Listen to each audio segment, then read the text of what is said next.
Welcome, welcome, welcome, everybody. Let me know that you can hear me out there. And let me know how you're doing, Ray. Good to have you. Thank you for the idea on the shirts. I appreciate that. And that's awesome that you're halfway through the pontoon captain course. That glad to know that I assume you're enjoying it, and hopefully the ice goes away soon up there, so that you can get out on the water. Let's see here. Whew. I am tired today. So today was today was daddy daughter day. My Christmas present to my girls were to spend a whole day with them. For my oldest, we went to a cheer competition in the area, which turned out to be half of a cheer day, half of a mall day, and lots of eating and snacks. Robert, good to have you back. Thanks for joining us. And we had a great time. But I left the house. We left the house at 7:30 this morning, and we just got back about 10-15 minutes ago. So, Charles, glad to join you. I saw your email, and we can certainly get into that about your cobia. Calvin, how you doing? Thanks for joining us here. Looks like we have a quick hello from somebody. Come on. Hello. So this was my cheer companion, and we had a good time today. Say hi, and then time to get ready for bed. Okay. All right. Bye. Give me a kiss. All right. Love you, babe. Sleep good.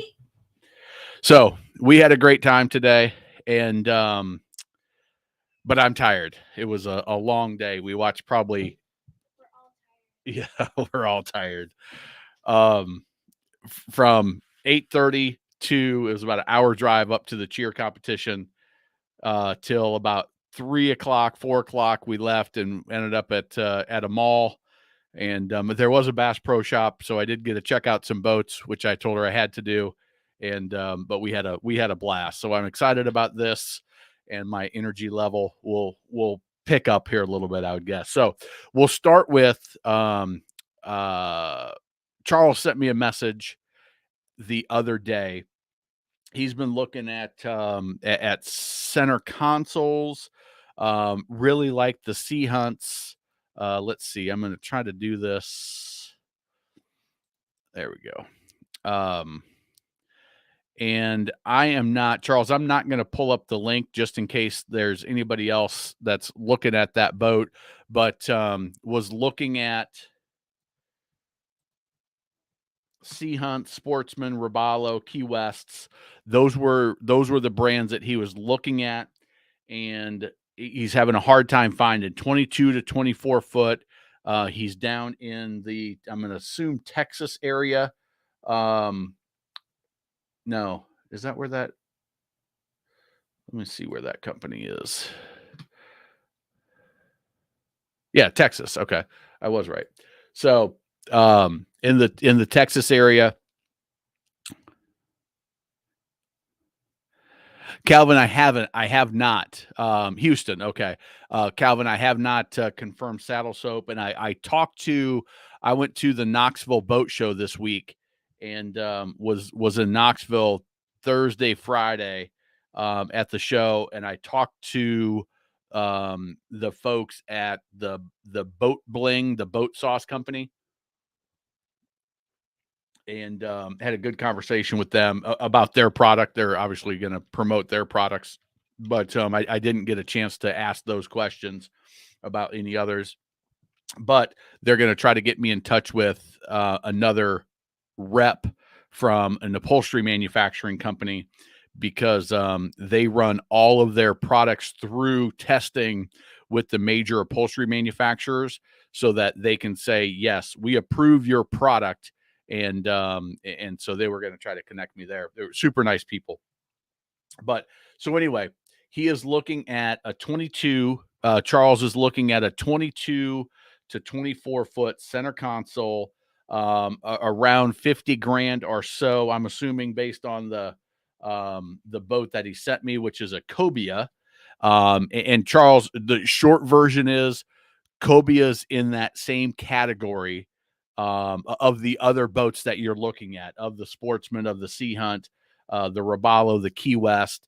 And I actually was able to inspect the cobia when I was at the Charleston Boat Show at the end of January when I spent a couple days down there. So when it comes to that brand, you're in the same category. Now, when it comes to the specific boat you're looking at, it's a matter of how was that boat maintained. I'm gonna look at the listing that you sent without showing it, just in case. A 22 center console with a 150 Yamaha. My first thought is that seems like a small engine for a 22-foot boat. So I would, depending on how many people you're going to put on it, how much weight you're going to put on it, is something that I would consider. Is that 150 going to be enough? Let's see here. Yeah, 22 on a 150. That seems on the low end. Forward entry, large blow fare, variable dead rise, fish box, backup.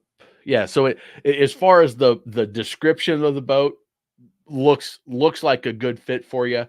I would ask about, I don't see the engine hours. I would ask about the hours, and I would definitely do an on-water sea trial. My gut tells me if you're going to put 4 or 5 guys on it that are and any weight and any coolers and ice for the fish boxes, the 150 seems small to me.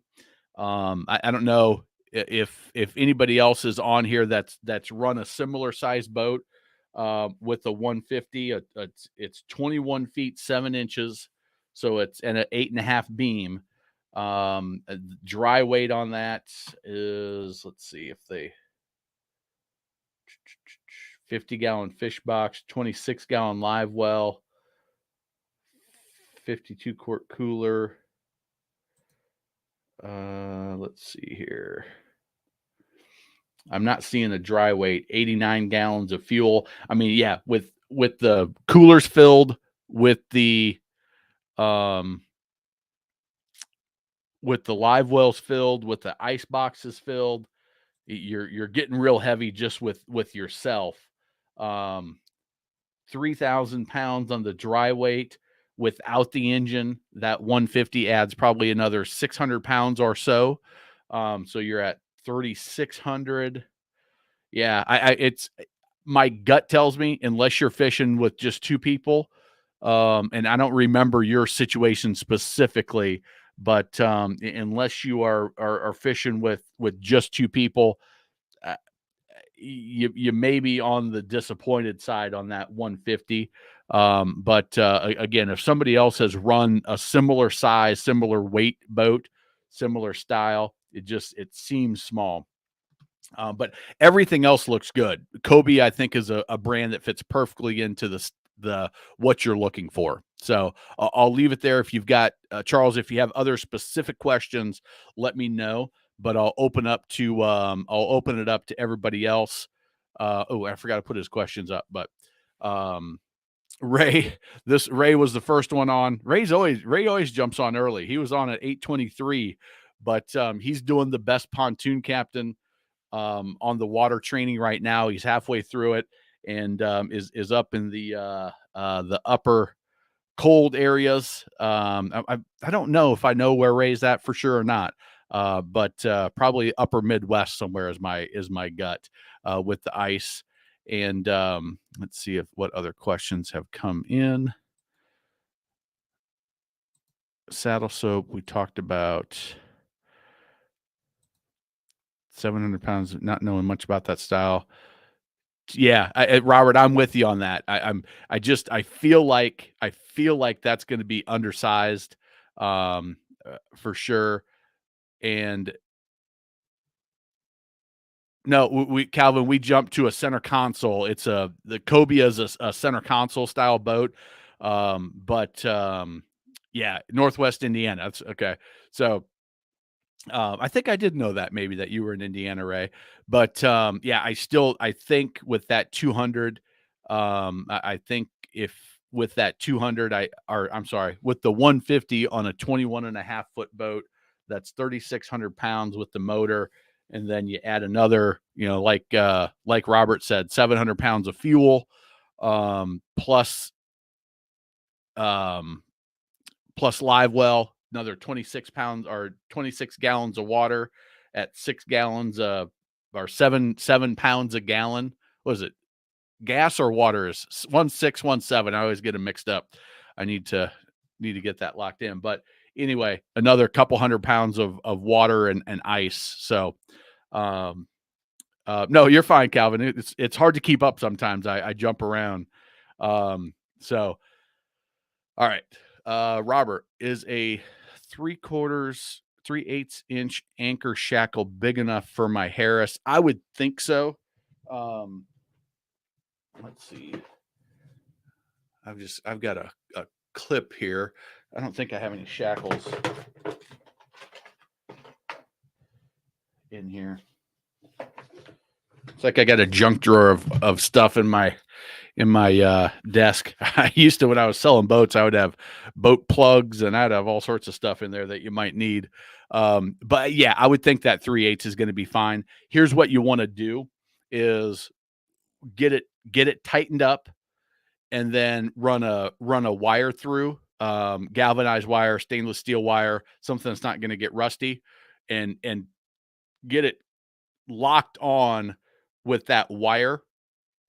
And what that's going to do is you won't have over time, you won't have that shackle pin come back out.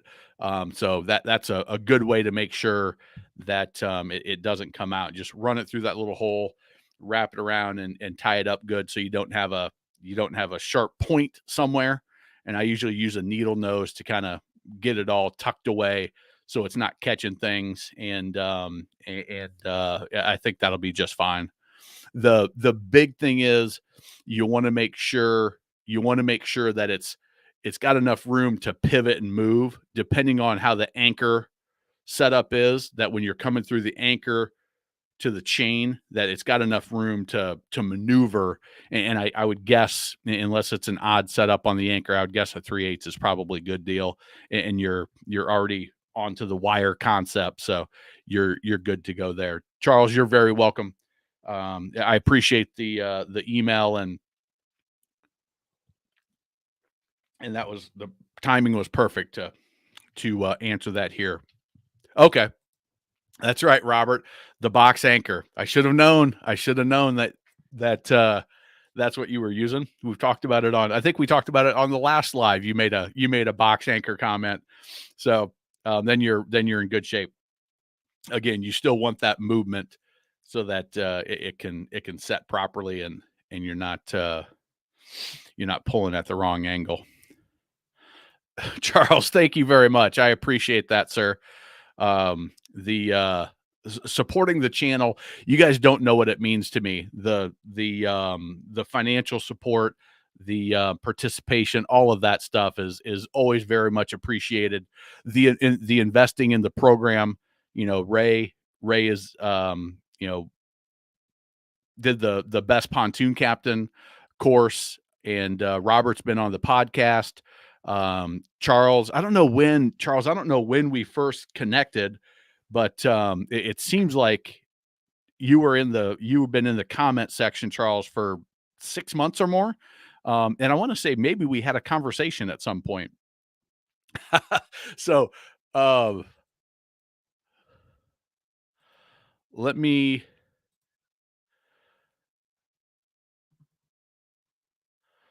let's see here. Where am I at?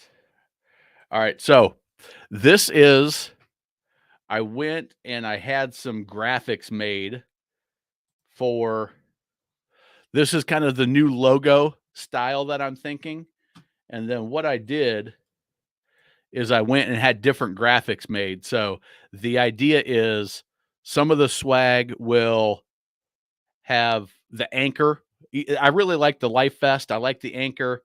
I think the ship's wheel came out pretty good.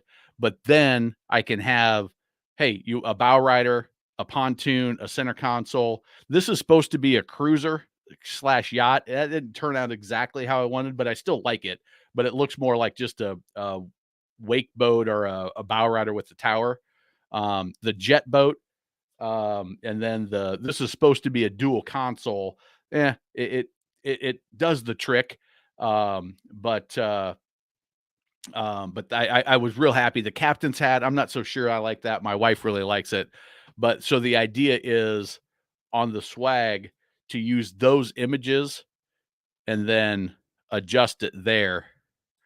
So it will be, you can kind of customize it. If you want the shirt with the pontoon, great. And then Ray doing exactly what he said, t-shirts with this logo, the best darn pontoon captain on the lake, that kind of stuff. I can do some interesting stuff there.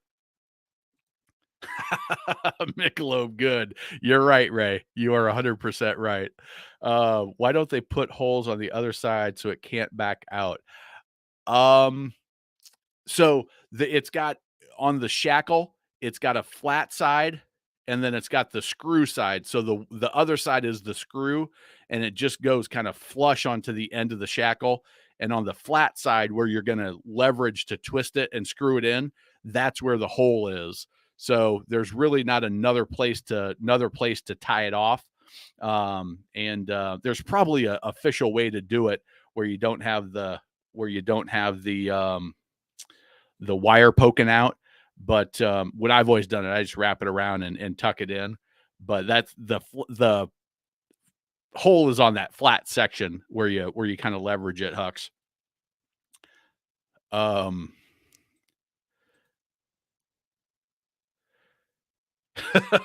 Yes, I like that. I think my wife would look great in um the captain hat with the American flag on it. That would be pretty good. So anyway, I don't know. It was I just thought it was kind of fun. And I don't have any graphic skills, so I had these created, and we'll see. We'll see if it turns into something. We talked about last week doing little decals and stickers. So I've got my time is limited, so I don't know how much time I'll put on. But if I can find, matter of fact, I talked to a lady that was selling T-shirts in Knoxville at the boat show in Knoxville, and she said she would help me with getting me in touch with the graphic designer that she worked with. So, and now here Charles is, I can help you get in touch with shirt and cap suppliers in China. Recently got a deal. Caps for my business, 40 cents each. Let me know. Hey, Charles, you've got my email. Right there it is, captain at Boat Buyer Secret Weapon. Shoot me an email if you're happy with your connection on the hats. Let me know. I've got the relationship with Teespring through my YouTube channel that will I can just have them do it, and they'll do it on demand. I think it's probably a lot more expensive. I think for the hats, the cost to me is like $10 or something, or $15, and then you sell them for 20, something like that. But certainly something that I will, if people are interested. I don't know. I told my wife last week when we were talking about it that I would be tickled pink if I was cruising out of the water and I saw a boater's secret weapon or a boat buyer secret weapon shirt or hat or sticker or anything on a boat. And I got tickled when Forrest recognized me at the Charlotte Boat Show. So I will, yeah, it'll be something fun if it's people are interested. So all right, Charles, thank you.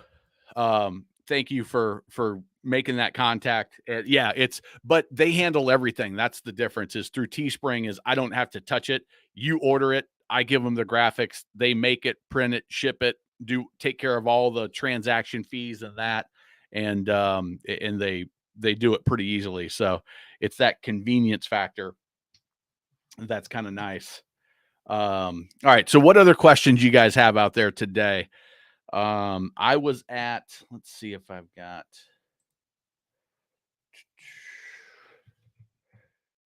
I had an interesting conversation with a rep from the Veranda rep at the Knoxville Boat Show, and super nice guy, very helpful, and we had a good conversation. Kirk, Charles, I don't know about the price. Let me dig into that a little bit more, because what I've got to do is I've got to look through NADA and see where it's at, look where it is new based on the pricing labels, look at the options and do that. So look for an email from me probably tomorrow sometime, okay? And I'll give you my opinion there. All right. So Chris says, pause it down on a C-Ray SPX, second guessing my choice, getting in regards to quality, my money. Okay. So Chris, here is come down a little bit on that. Here's my thought on the C-Ray SPX. Listen, we know it's made in Mexico. We know I'll tell you, it's not built to the quality that the C-Ray Sun Deck or the C-Ray SLX is, but the price point is significantly different. But when you compare it to the Regal, the comparable Chaparral, the who else would I put in that category? The Cobalt 20, the Cobalt 200, not their R series, but their regular sports series.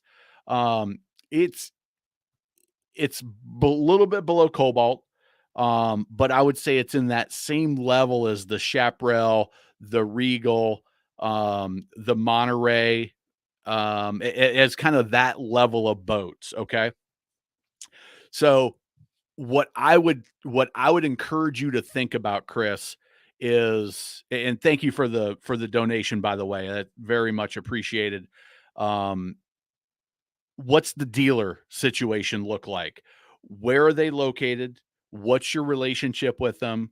Have you talked to their service department, specifically their service manager, their service writer, and the parts person? Okay. I think those are the most important people for you, because once the salesperson delivers that boat, depending on how big the dealership is, you can still get in touch with them. They can still help you, but over time, they're going to try to filter you off to work directly with the service department.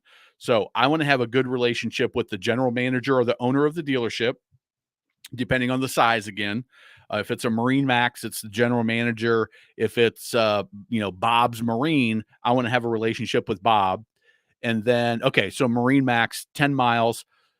Most Chris, what Marine Max? I know some of the Marine Max locations, because the dealer I used to sell for is now a Marine Max dealer, so I know some of them real well. Other ones I don't know at all. But so they're in 10 miles. They're 10 miles from where you are, which is great. That means its service is going to be easy. You can get the boat there. That's going to be good. I would make sure that you know who the general manager is of the store. Get to know the um get to know the service manager, the service writer, and the parts person, because that's who you're going to be dealing with going forward. You take delivery, the salesperson does a great job delivering, hopefully. They take care of you. You can call them for the first couple of weeks. After a month or two, they're going to move on to their next round of clients, especially this time of year. And you're going to start building that relationship with the service department. The better South Point, New Jersey. I don't know anybody up there. So unfortunately, I can't give you any personal recommendations for that New Jersey store. But you can talk to those folks. If you get a good feeling, if you get a good feeling from the general manager, they depending on how big their service department is, they may have another manager that just does the service department. Talk to those folks. Do you get the sense that they're going to take care of you? That when you pick up the phone to call them because you have a minor warranty issue, that they're gonna be there for you, to take care of it. Is the parts person, are they friendly? Are they knowledgeable? Are they helpful? Hey, I'm buying a 22. I just put a deposit down on a 22 190 SPX with the 150 with the 200 outboard on it, the 200 Mercury. Hey, talk to me about the break in. What do I need to do? What do you think about the fuel? Should I do ethanol or straight gasoline? You know that they should say straight gasoline. Hey, anything I should think about as far as maintaining it, or it's saltwater. Um, Saltwater, is it, talk to me about the flush procedure on this engine. How does that work? If I was to do my own oil changes, and you just have that conversation, and how do they treat you? Do they brush you off? Are they saying, "Hey, Chris, listen, we got other more important things to do?" Or are they, "Oh man, you're a new customer. Let me help you out. Let me give you some resources." And yeah, Calvin is 100% right. Your gut sense when you're talking to them is a big one too. I know it's a big purchase, and there's some of that buyer's remorse, is it the right decision? Some of that uncertainty, but the brand, you're you're going to be just as happy with the Sea Ray as you would be with the Regal, as you would be with the Chaparral, as you would be with the Monterey, as you would be with who else would I throw in that category? Probably maybe the Cobalt. The Cobalt might be a little bit better, but definitely more expensive in most cases. And you're getting a Mercury or a Mercruiser, hopefully a Mercury in Summer Point. I'm pretty sure you're saltwater there on the coast. And then if that service department is there, that's what's really going to make or break your boating experience. Make sure you do the proper break in on that engine. And again, that's a great question to ask the service manager, or somebody in the service department, to get a sense for how knowledgeable are they, how willing are they to help you out, and to give you some time, maybe even go into the dealer. So far, they've been excellent. Text, call. That's a great sign. And I know enough about Marine Max at their top level, that they're pretty committed to service. They're pretty committed to a long-term relationship.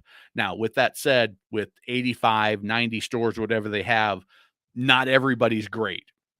It's just the reality of the situation. But overall, I think they have the right approach. And it's just a matter of, then, is your local one going to be a good fit for you personally? So, okay, so you went with the 200 IO. I Are you, Chris? Are you saltwater?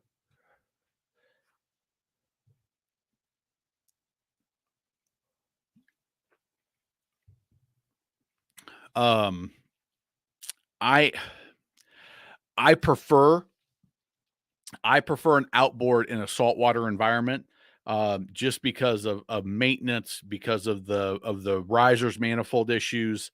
Okay, yeah. So I prefer the true outboard, the Mercury versus the Merc Cruiser.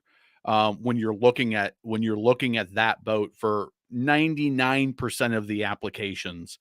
So um, that is that's okay, yeah, and that's the one thing, that swim platform. And if you watch my video on outboard versus stern drive, it's the swim platform that wins every time.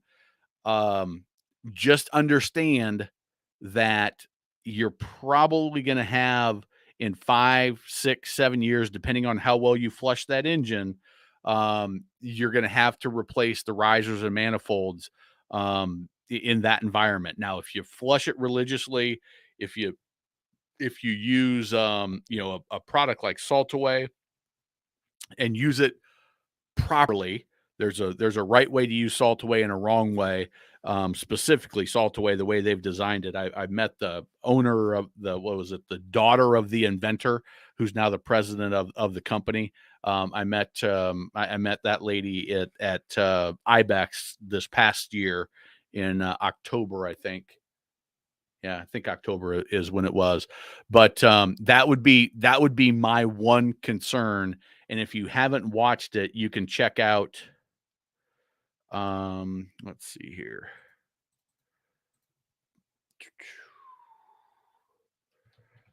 Inboard.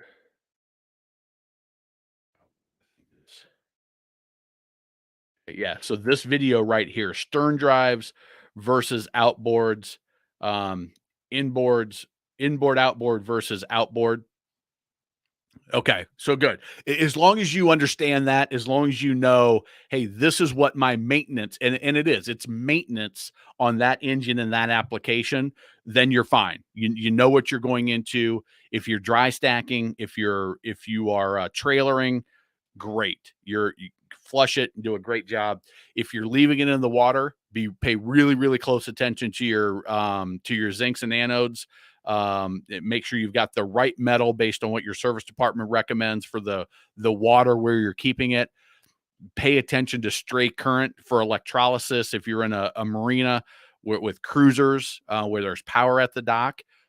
Be very aware of checking your drive periodically, because it can take days if there's a stray current that's of any significance.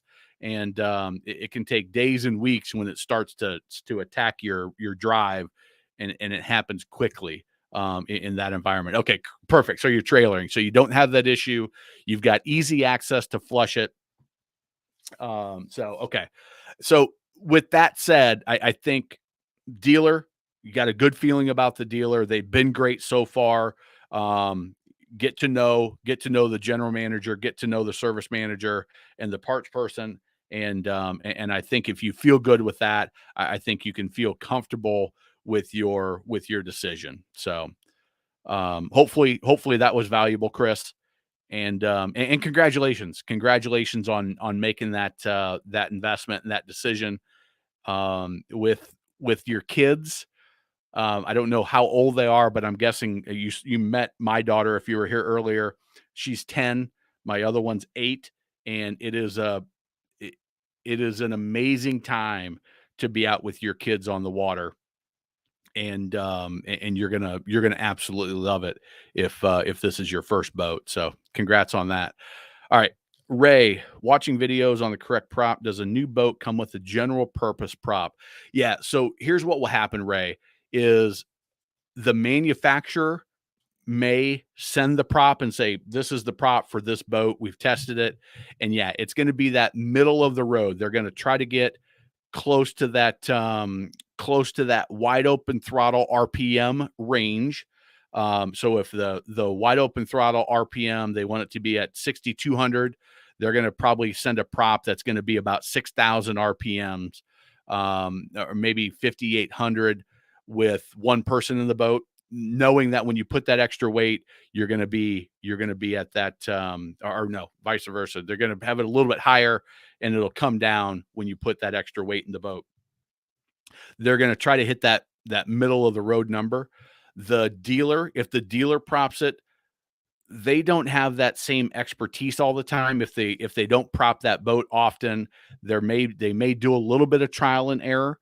But typically on most mass production boats, Sea Ray, Benningtons, Barlettas, Cobalts, Stingrays, Chaparrals, Regals, all of those, Sea Hunts, Cobia, all the boats that we've talked about, they typically are pretty dialed in on, with this 150 on this boat, it needs this prop.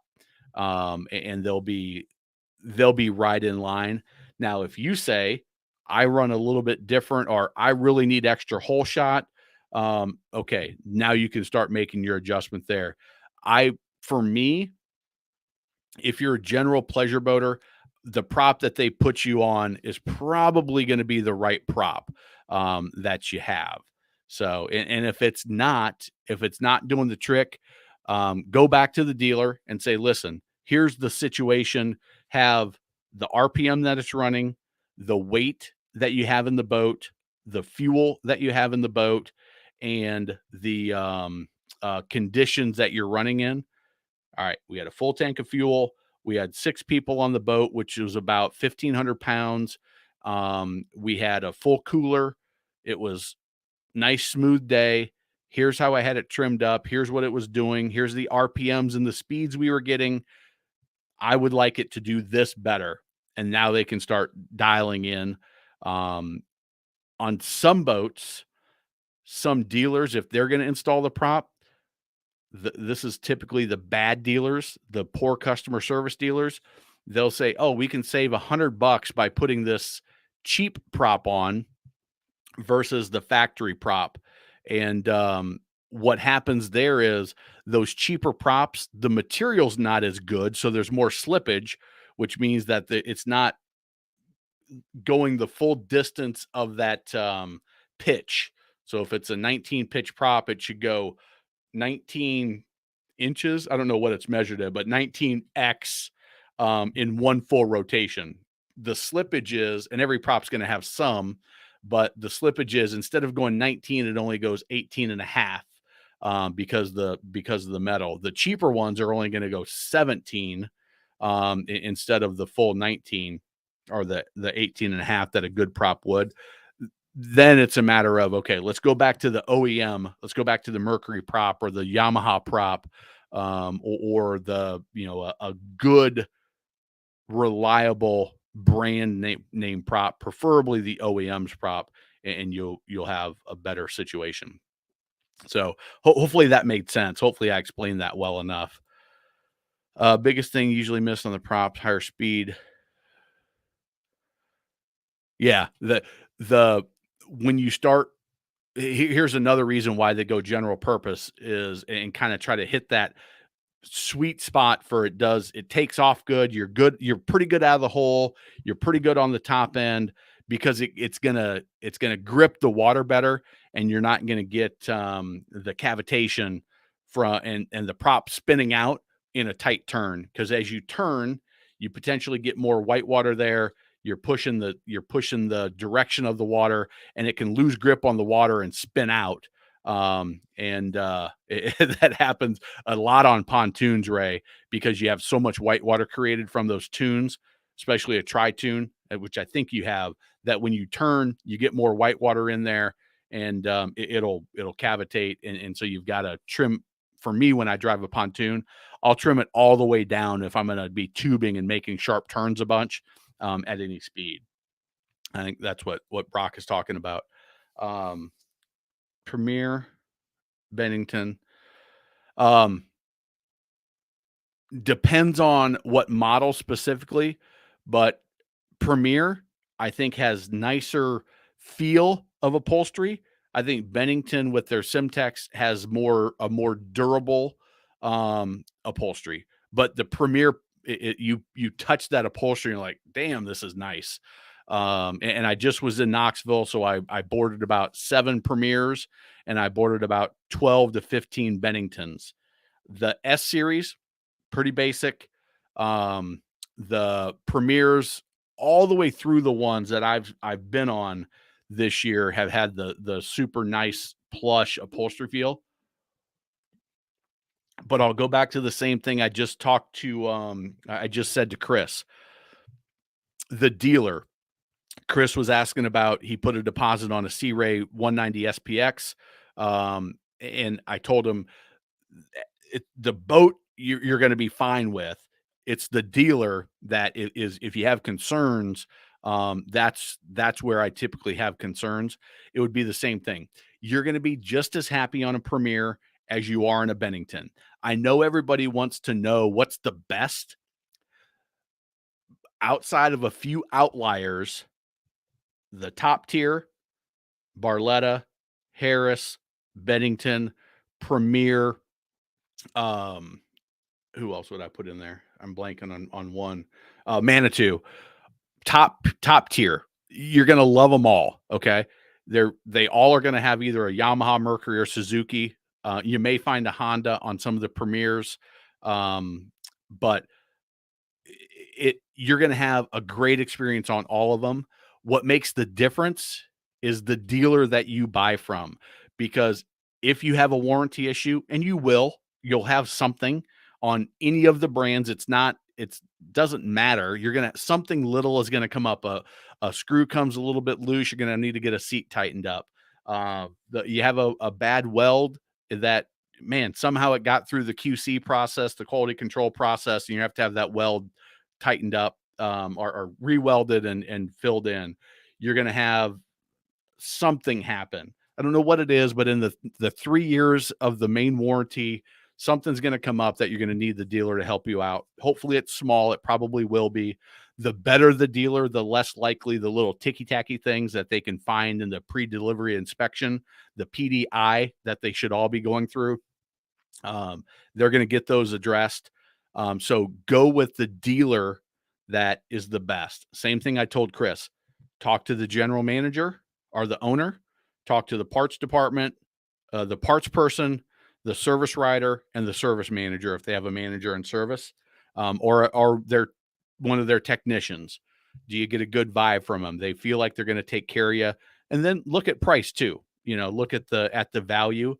I will say that the SX model or the S model in Bennington, they do things a little bit different than they do in the other tiers of Bennington. So if you're comparing the Premier, let's say the Grand, what is it? The Grand Explorer. That's not right. The Grand something.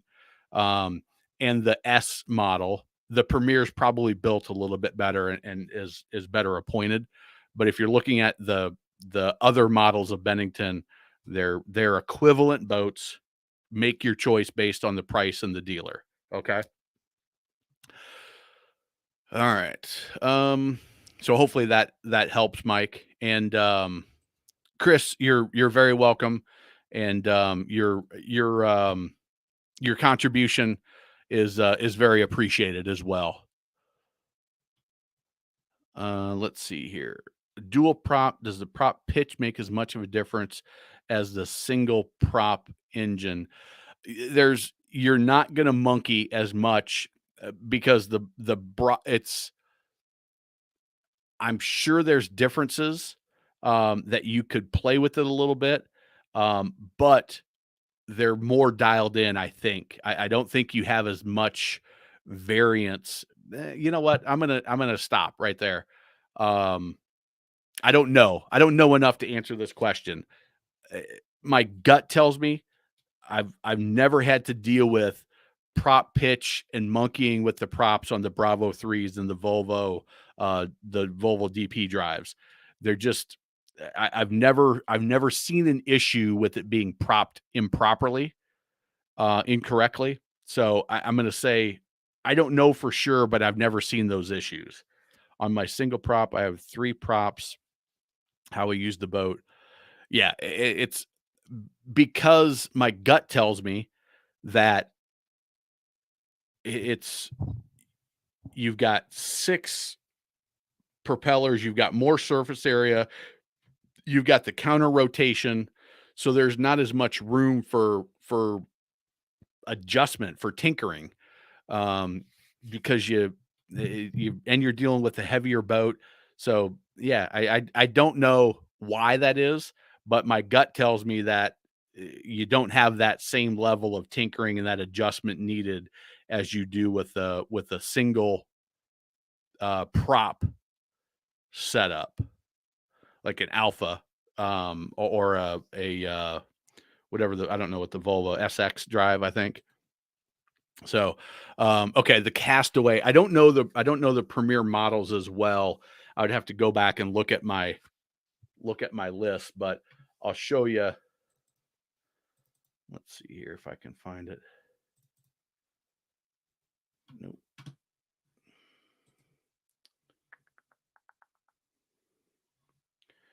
Charlotte, Greensboro.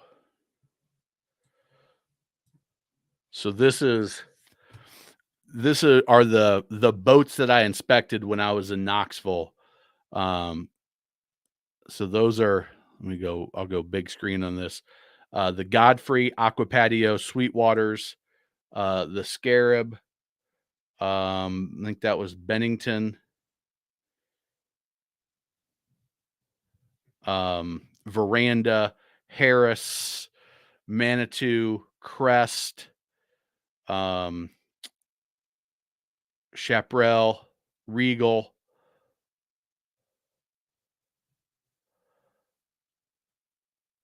Who else was there? You can here. This will give you a pretty good idea of. Yeah, these were the premieres here. Verandas were back there.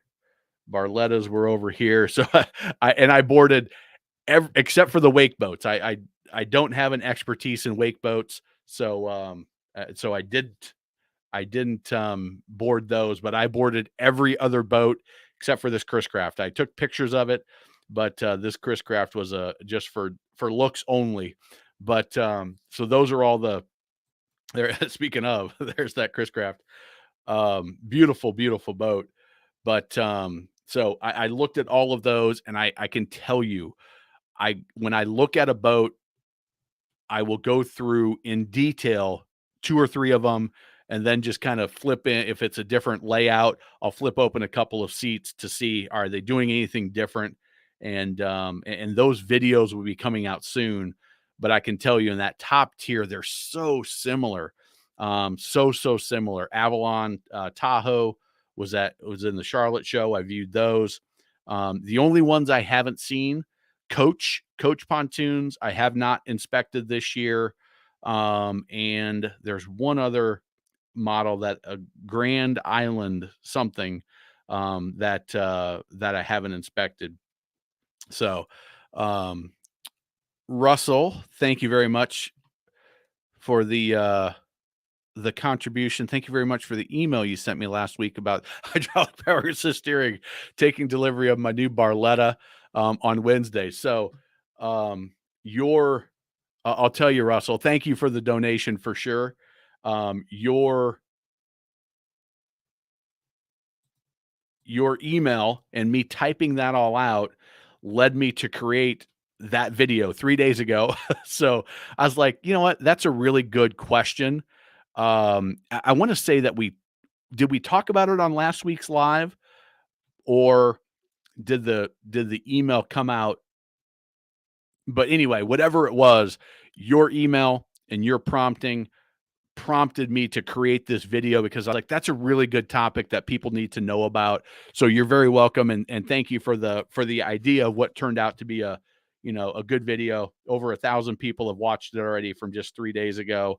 And that's perfect. So if you haven't seen that video, Russell, you're the reason behind that one, Ray. So, okay, here's my favorite style of boat.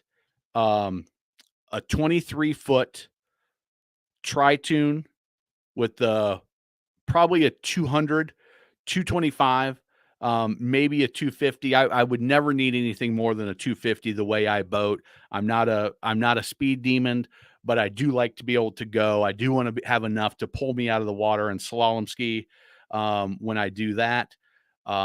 With I call it a center walkthrough, but it's got 2 couches up front, 2 captain's chairs, and 2 loungers / recliners in the back. And it walks straight through the center with the helm, with the flip up bolster. To me, that's perfect.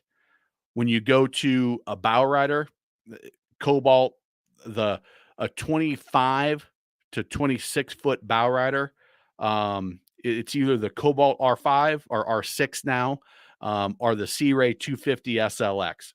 I think the Sea Ray 250 SLX when I was selling the 2004, 2005, I think 2005 is when they changed it to 2012 with the arch in navy blue and white, is one of the prettiest boats going.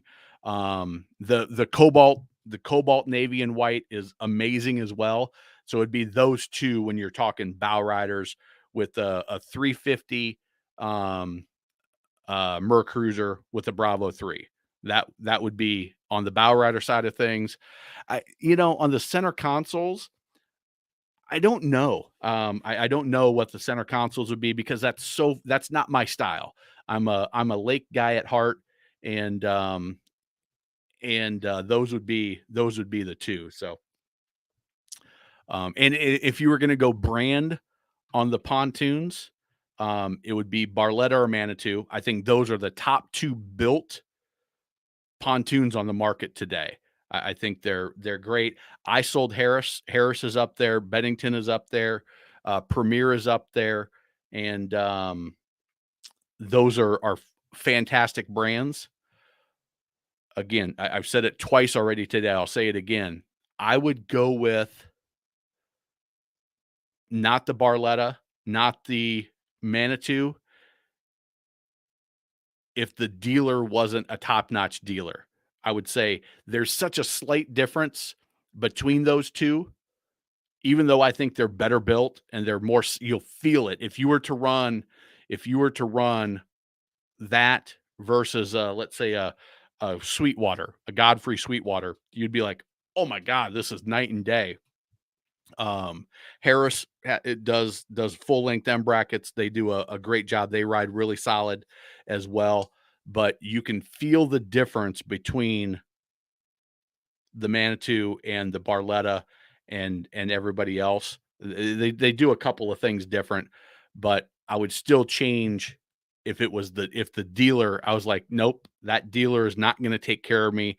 I don't have a good feeling about it. They're 50 miles away from where I do my boating.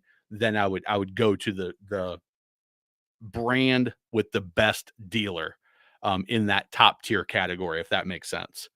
So hopefully that answers your question, Russell or Ray. That was Ray. Russell, good. I'm glad that you watched that video, and thanks for the idea and thanks for the contribution tonight. All right, I got a question. Bought a 2021 Yamaha 255 XD. Want to put a Minn Kota Talent anchor.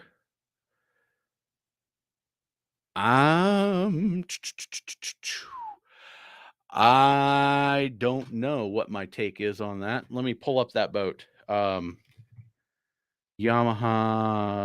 255 XD.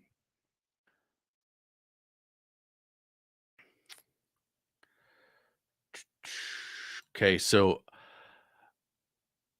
let's give me a bigger image.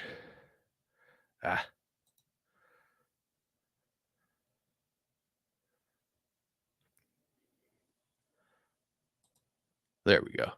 All right, so here's where my head goes is on the power poles. It's the mounting, and I'm looking at the transom here. And Brock, you might be able to. I see you've already chimed in. I'll read yours in just a second. Are you going to be able to mount them on a transom like that? So let's see if I can go big here. Do you have enough transom to mount a power pole or a that type of a power pole anchor setup on that? All right. Go with the Raptor power poles. Too many people have had problems with the spikes snapping on the talons. Okay, interesting. Brock, let me know about what you know about the installation because I don't know enough about it to say. But that's the one thing that jumps to my mind is with that transom. And let me see if there's another angle because I don't know if you, Brock, if you'll know enough about what this one looks like from the back.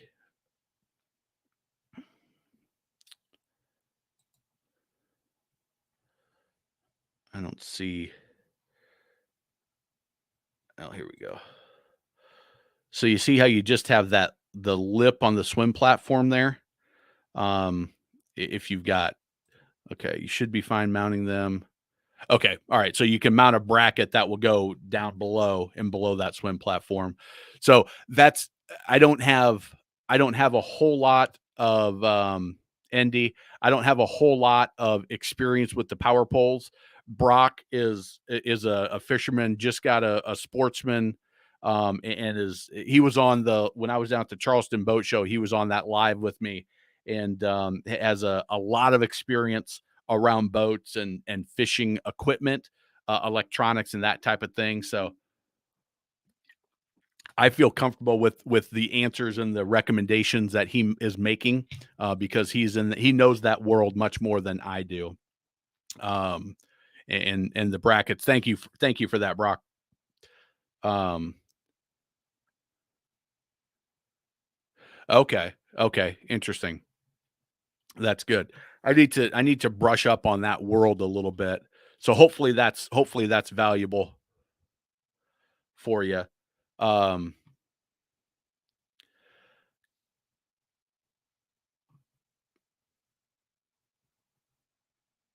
Yeah, so it's got the ballast. That shouldn't make a huge difference, as long as you are tying off on the tower, and you're not gonna test. Here's my thought on that, ND, is test the angle from your ski pole or from your pylon here down to your surfing level, or your wakeboarding angle, which is going to be a little shallower. And based on the height of those poles, is there going to be any potential of hitting and getting in the way of the rope when you're getting up, when you're cutting wake side to side, if you're going to be doing wakeboarding, and then surfing, when you're getting up and letting go of that rope, that would be something to consider. That and then, you know, what makes you want to get those power poles? What's your environment? Where will you be using them? And and that kind of thing. And Brock, if you have a source for the what was the brands that you recommended, the Raptors, that you can share. But I would double check on that as well. Is it going to be in the way your of your water sports? Because I assume that's why you got that Yamaha is for the water sports package. Power pole. So okay. All right. So hopefully, Andy, that's some good information. Brock, thank you again. I'm telling you, you can do this. You can do this with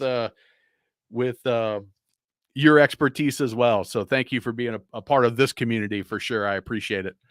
I do appreciate it. So all right, we're coming up on 2 hours on an hour here. Um, Go ahead and put any beach and sandbars, because the other option, Andy, is, and it'll be less expensive if you want to just try it out for a season before you do the power poles. If you think there might be an issue with the water sports that you want to do, certainly if you're going to do any tubing and you're going to pull from the low mount position, is it going to cause any issues there? Um, but also just a secondary anchor. So you've got you're tied off on the bow to either a you know, something stuck in the ground, or an anchor out off the bow, and then a secondary anchor off the transom. In that situation, is another way to go, where you just have two anchors on the boat. You've got one off the bow, one off the stern, and you're good to go. Yeah, the spike anchor, and you're good to go there, and you're tied off at both spots, instead of having to do the power pole to, probably just a single would work in your case, a single power pole to go down and stick you in the back, when you just run an anchor off the back, which is common in the sandbars, to have two anchors off, because of that exact reason. um yeah, and that's another, the 8-foot spike is, is another option, as well. They do not recommend doing it. Okay. Yeah, that was my question, is the bracket on that transom but I'm telling you, if the Yamaha guys haven't done it yet, they've been building these boats for a long time and they built a lot of them. Um, if they don't have an idea for you, they're smarter about it than I am. And it just it, be be cautious that you don't order it and then it doesn't work the way you need it to work. I would maybe try that spike or the just a secondary Danforth type anchor or box anchor off the back, and try that on that sandy bottom.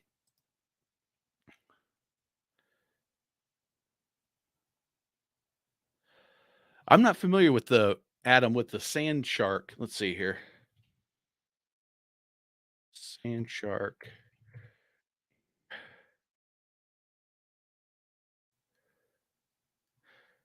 Yeah, that's exactly that. I didn't recognize that brand, but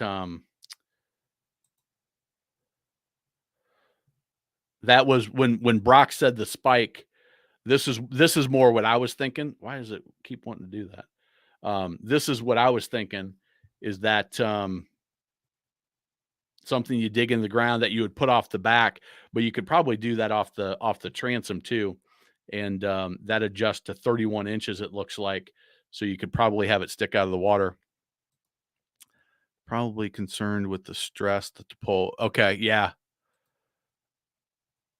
they do put a lot of pressure on the mounts when you're in current. Don't think the stern would be able to handle the current. Yeah, again, I don't know exactly the conditions that you're anchoring in, but those are some serious things to think about. And I think I like Brock's idea with, you can also go with um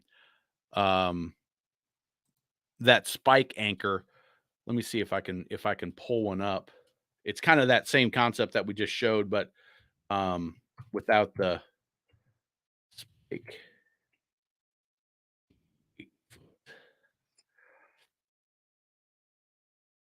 So it's like a manual power pull, Endy, is essentially what you're looking at, where you just jam that into, and then you tie off to that on the transom, like this. So it's kind of like a manual power pull. You've got this version, and then you've got the whoa, why does it keep doing that? You've got that version, which is a auger into the ground, and then you've got this one, which is just a stake in the ground concept. So maybe one of those two options would work for you. Certainly much cheaper than the power pole, and they might even work better. Less stress on the boat. Resale On the resale side, very few people are going to want a power pole on the back of their jet boat, so those two might be a good option. Awesome. Thank you, Brock, and thank you, Adam, for those ideas.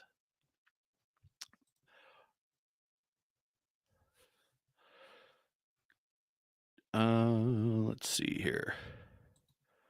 Yeah, I think that's those two are great suggestions. Thank you, guys. Thank you for the question, Andy. And okay, so we're here. We're at an hour, just over an hour. Throw in your last questions if you have them. I'm going to do my quick little commercial. First time boat buyer academy. I just got an email from a guy that bought a boat at the boat show. Let me see if I can read this here. I'm not going to show. And David Scott, if you happen to be on, I was at the boat show in Knoxville Thursday, Friday, drove home Friday night, Saturday spent with my family, today spent at cheerleading and at the mall with my daughter, which was her Christmas present. So I haven't had a chance to get back to you, but I will. And he invested in the First Time Boat Buyer Academy. But I got this email from Barry. Barry said, "Hey, thanks for following up with me." He got an email from me. Ended up buying a Manitou 25 SHP with a 250 Merc. Got the boat show price minus 2,000 per your secret weapon. So he used the magic money saving method. Taking delivery on the 19th. Can't wait. So that was Barry's email. I don't have permission to use his email and his name, so I'm just going to read it to you. And but that's one of the huge advantages of the First Time Boat Buyer Academy is that negotiation module where we talk about getting cash off, discounted pricing, and then also other ways to get some added on items when you're working with the dealer. And that comes with the money back guarantee, the Captain Matt's personal happy boater money back guarantee, which all my stuff comes with. If you're ever not happy with anything, money back, no questions asked, no rigmarole, nothing. I just do it because if you're not happy, you're not happy. And I just do it. If you're taking advantage of me, fine, take advantage of me. I don't care. I prefer you just didn't mess with it because it's kind of a pain for me. But and then the best boat captain on the water, best pontoon captain on the water, trailer like a pro, water sports with confidence. All of those programs are available. All of them have the money back guarantee as well. And then if you, hey, I just want to test this stuff. I want to watch your videos. I want to watch the lives. Love to have it. I appreciate it. You can get the Boat Buyers Toolkit for free if you're a buyer, and you can get the new Boaters Boot Camp for free if you're a newer boat owner. And we talk about basics of boating. So we talk about, hey, what's all the stuff on your boat? You know, how does the equipment work? We go through an outboard, we go through an inboard, outboard, a stern drive, depending on what you have. We talk a little bit about navigation. We talk about boater safety, and we talk about emergency situations. What happens if there's a fire? What happens if you're taking on water? What happens if you need to make a VHF call? What happens in different situations, and give you the ideas there. Those are both free. You can get them at boatersbootcamp.com and boatbuyersecretweapon.com/toolkit. All right. That's that. All right, let's go back. So, D Greg 1, I was out in the snow on a pontoon in January, doing some shooting for the Boaters Boot Camp. I've been out twice, and I need to be out a third time to finish up some videos that I want to get done. I want to update some stuff in the Boaters Boot Camp. It's complete, but I think I can make it better. I think I need to add a couple of things to make it even better. And so I want to get those shot here in the next couple of weeks. But I've been to 4 boat shows in the last month, and coached my daughter's all-star basketball tournament, and had that. So my time is taken up. So I've been out on the water. I wouldn't really consider it boating season yet, though. There was snow on the ground on one trip. It was about 75 today. We hit 80 the other day, or real close to 80 the other day. So we are getting, by mid-March, late March, I'm going to say, yep, it's boating season all the way around. Calvin, thanks for joining us again. I know you were here last week, and I appreciate you being in the comment section and seeing you there. Jay, working. Glad to have you, even though you're a little bit late. Go back and watch the whole thing. Adam, thank you for the comment, and thank you for throwing in your 2 cents on the anchor question, the power pole anchor. Yeah, Brock were you fishing? Fishing Lake Norman, I assume, with his dad.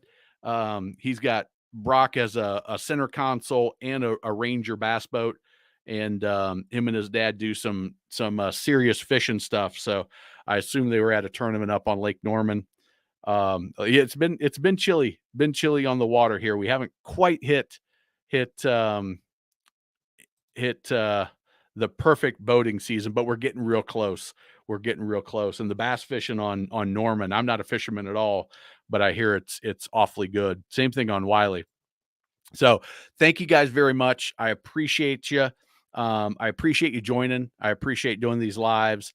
Even though I was tired today, I was still looking forward to it because I don't know. I enjoy these, and I appreciate Russell, with the financial contribution, very, very much appreciated.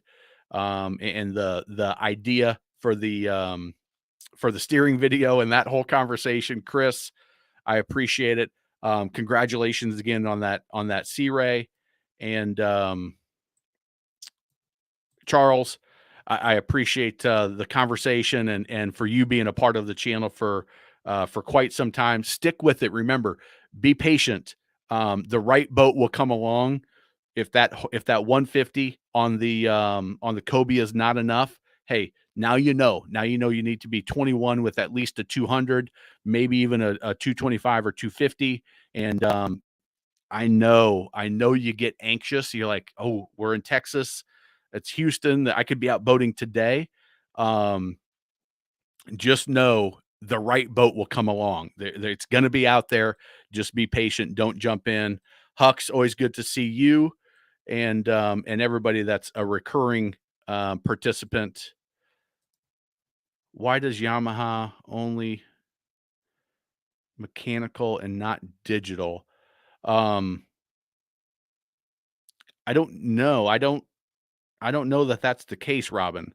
I don't know enough about the specifics on the Yamaha, but it shocks me that that would be the case, that they don't have, let's see here.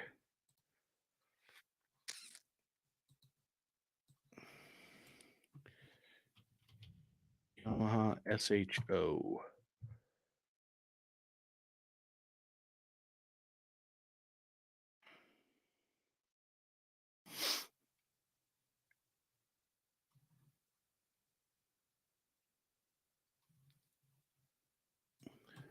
Digital shift. Yeah, I don't know that that's I don't know that that's correct, that they don't have um, digital shift. I would be shocked if that's true, but it might be. I would have to dig in a little bit deeper. Andy, thank you for the question. Glad that you got value today. Calvin, always appreciate you. I thought you left a little bit ago. I'm glad that you stick around to the end, because I say it's going to end, and then 10 minutes later we start to wrap it up. Switch to Miller Lite. I'll get on it. I don't drink as much as I used to in my younger day, but unfortunately, I've got a pretty strong addiction to this stuff, and I need to cut it out. So, um, Rennell,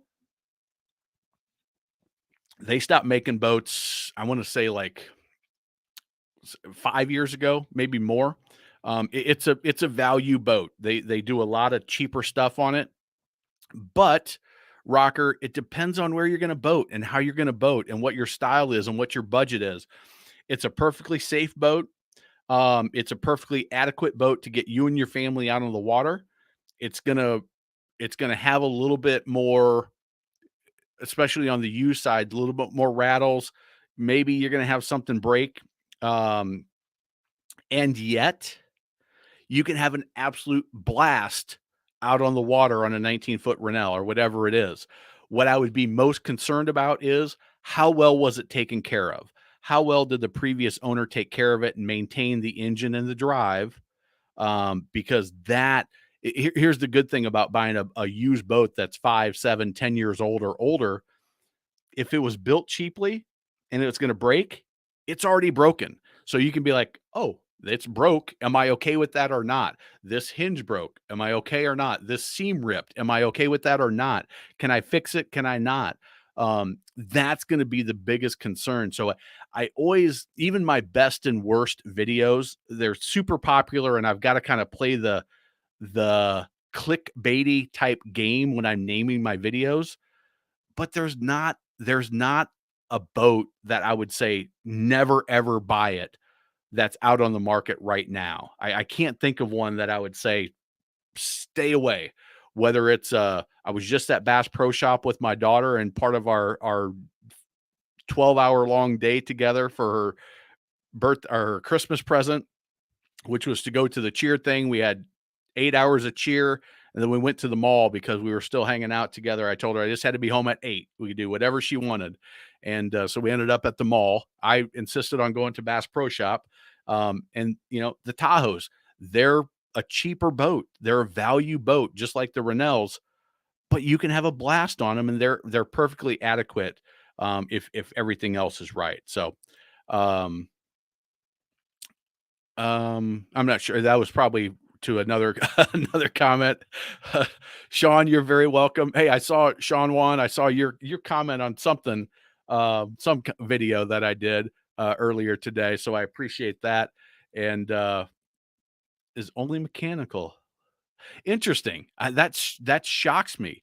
Um, that shocks me that they wouldn't have it that they wouldn't have it digital.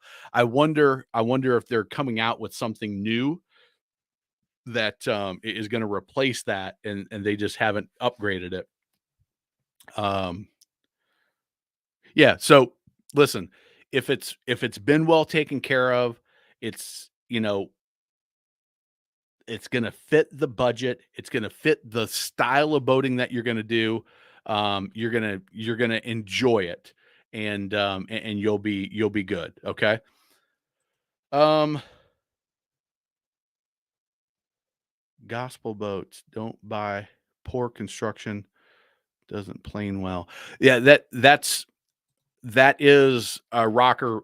One thing when you're buying any boat is make sure you do a sea trial with the people that you're going to have on the boat. It sometimes, especially in the value boat category, they underpower stuff. So we were talking about the 21.5 foot cobia with the 150 feels underpowered. When I was at Bass Pro Shop, the Tahoes, there was a 20-foot bow rider with a 115 on it. And I was like, mm, that feels underpowered to me. I understand price point's important and you got to fit the budget, but being underpowered on a boat is one of the biggest mistakes that people make. I don't know what size that rocker's looking at, but with the 5.7 liter, you're pretty good up to 24, 25 feet on that boat. And I don't know how big Rennell made, but I would think that 5.7 is going to be good on most things. But Robin's exactly right that you've got to check that planing of the ability to get up and out of the water, because the less expensive boats don't have that same. Yeah, so on a 19-foot rocker, that's plenty of horsepower, or plenty of power with that setup. So, all right, guys, thank you very much. I don't. Increasing taxes on boats in the U.S. It's going to be state by state. Um, Canada. In Canada, they put a luxury tax on that goes into effect. I want to say April 1st, maybe. But I've just noticed it, paid attention to it, but I haven't dug into it. There's a $250,000 mark where it goes up. The way I read it, there's a luxury tax on any boat, and then it's even higher when you hit that $250,000 mark. The details, I may not be 100% right on it, on the numbers, but in Canada, I know there's something going on with increases in taxes if you are in Canada. In the U.S., Kentucky, 40%. So it's property tax. Is it a boat property tax or boat sales tax? Um, because they're both run by the state in the US. So I don't know what, and there could be a county as well. So yeah, South Carolina, they've got the property tax here as well. It's one of the, hey, listen, none of us are into boating because it's a great investment financially, but it is a investment in family and relationships and fun, and we do it knowing that we're not making money on this whole endeavor. Sometimes it's painful when those $600 bills come in for just owning it. Hey, I've already paid sales tax, I've already bought it, and I still get this bill every year. for it. So, but I don't know of anything on a U.S. level, state level. It's who knows. States and counties. They're always trying to bump up their revenue so they can provide more services. And it seems like they never end services. It seems like they never stop tax increases and say, okay, we're done with that one. We paid for what we need to. They can always find a new way to spend that money. So, yeah, they keep coming in. Keep coming in. All right. 13. Oh, that's right. 13% in Canada. That somebody from Ottawa told me that his sales tax was, yeah, it was in the teens. It might have been just 13, but it's yeah, yikes. So, all right, guys, thank you very much. We will catch you all next weekend. Let's see. Atlantic City Boat Show is this weekend. I'm not going to be in Atlantic City. Hey, Hux, if you're still on, is there a boat show in Minnesota on the 10th, 11th, and 12th? The Northwest Minnesota show or something like that? If you happen to still be on, otherwise I'll shoot you an email or some of the other Minnesota subscribers. What does that say? No, this weekend. I guess last weekend was Atlantic City and Knoxville. This weekend is maybe the Northwest Minnesota show. Let me know. And then the following week in Cleveland, I don't know if I'm going to make it to the Cleveland show. I'd like to try to see some more brands. But anyway, I got to call it a night. Thank you guys very much. Thanks for the contributions. Thanks for being a part of the channel. We'll talk to you all next week.